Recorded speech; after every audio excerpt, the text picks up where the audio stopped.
वैसे तो भगवान दुनिया के कण कण में विराजमान है। धरती, आसमान, हवा, पानी सभी में भगवान रहते हैं। लेकिन भगवान हम इंसानों को कभी दिखाई नहीं देते। भगवान के दर्शन पाने के लिए हमें कई वर्षों तक सारे सुख त्याग कर कड़ी तपस्या करनी पड़ती है। तब कहीं जा कर के भगवान प्रसन्न होते हैं और हमें अपने दर्शन देते हैं। ये सब बताने के बाद अगर मैं आपको बताऊं कि दुनिया में कुछ ऐसे भी लोग हैं जो जानते हैं कि इस धरती पर भगवान कहाँ रहते हैं, और कोई भी व्यक्ति जो भगवान पे पूरी श्रद्धा और विश्वास रखता है, अगर उनके निवास स्थान तक पहुंच पाने में सफल हो जाए तो वो उनके साक्षात दर्शन पा सकता है। तो आप या कोई भी और आदमी जो कि मेरी इस बात को सुनेगा मुझे पागल ही समझेगा। खैर, आजकल का समय ही ऐसा है कि हमें किसी की भी बातों पर जल्दी भरोसा नहीं होता।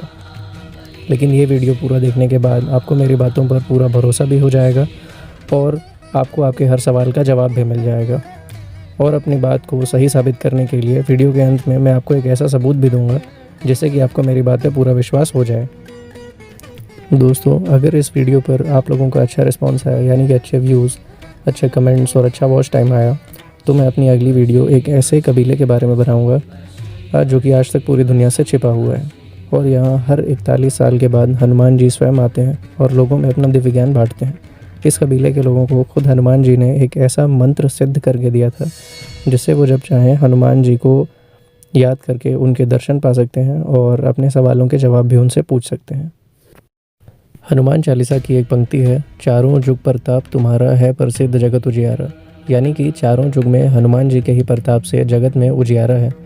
अगर आप हनुमान जी के ध्यान करते हैं तो आपको किसी भी और देवी देवता में ध्यान लगाने की, या आसान भाषा में बोलूँ तो मन लगाने की कोई आवश्यकता नहीं है। क्योंकि आज जब सारे देवी देवता कलयुग आने पर धरती छोड़कर स्वर्ग चले गए हैं, हनुमान जी आज भी हमारे बीच इस धरती पर सशरीर मौजूद हैं। हनुमान इस कलयुग में सबसे ज़्यादा जागृत और साक्षात हैं।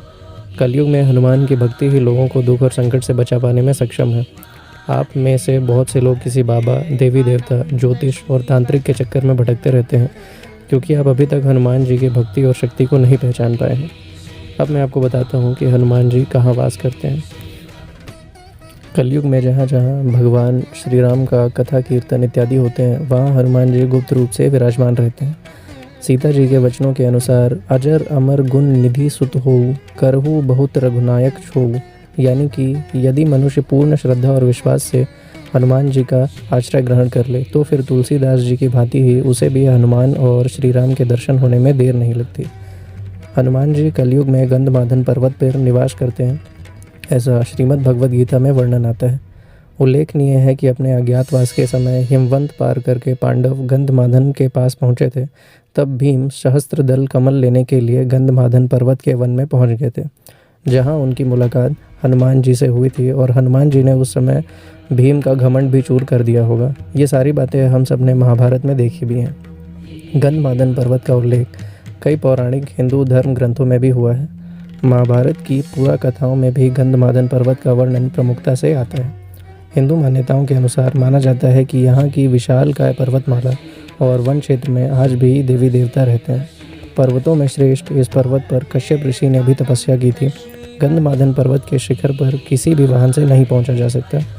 गंधमादन में ऋषि, सिद्ध, चारण, विद्याधर, देवता, गंधर्व, अप्सराएं और किन्नर निवास करते हैं और वे सब यहाँ निर्भय होकर विचरण करते हैं। अगर हम में से कोई भी साधारण व्यक्ति गलती से भी इनके संपर्क में आता है तो या तो वे हमेशा के लिए गायब हो जाते हैं या फिर हमेशा के लिए अपने होशो हवास खो बैठता है।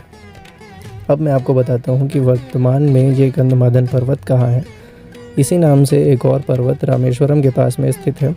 यहाँ से हनुमान जी ने समुद्र पार करने के लिए छलांग लगाई थी। लेकिन मैं उस पर्वत की बात नहीं कर रहा हूँ, मैं बात कर रहा हूँ हिमालय के कैलाश पर्वत के उत्तर में स्थित गंधमादन पर्वत की। यह पर्वत कुबेर के राज्य क्षेत्र में आता था। सुमेरु पर्वत की चारों दिशाओं में स्थित गजदंत पर्वतों में से एक को प्राचीन काल में गंधमादन पर्वत कहा जाता था, जो कि आज तिब्बत के इलाके में आता है। पुराणों के अनुसार गंधमादन पर्वत जम्बूद्वीप में था, जो अपने सुगंधित वनों के लिए प्रसिद्ध था। अब बात करते हैं कि हम और आप वहाँ कैसे पहुँच सकते हैं। पुराणों के अनुसार जम्बूद्वीप के इलावृत खंड और भद्राक्ष खंड के बीच गंधमादन पर्वत कहा गया है और इस क्षेत्र में 3 रास्तों से पहुंचा जा सकता है। पहला नेपाल के रास्ते मानसरोवर के आगे, दूसरा भूटान की पहाड़ियों से आगे और तीसरा अरुणाचल के रास्ते चीन होते हुए। अब मैं आपको वो बात बताने जा रहा हूँ, वो सबूत देने जा रहा हूँ जिसकी बात मैंने वीडियो की शुरुआत में की थी। ये बात सुनकर आपको मेरी सारी बातों पर भरोसा हो जाएगा।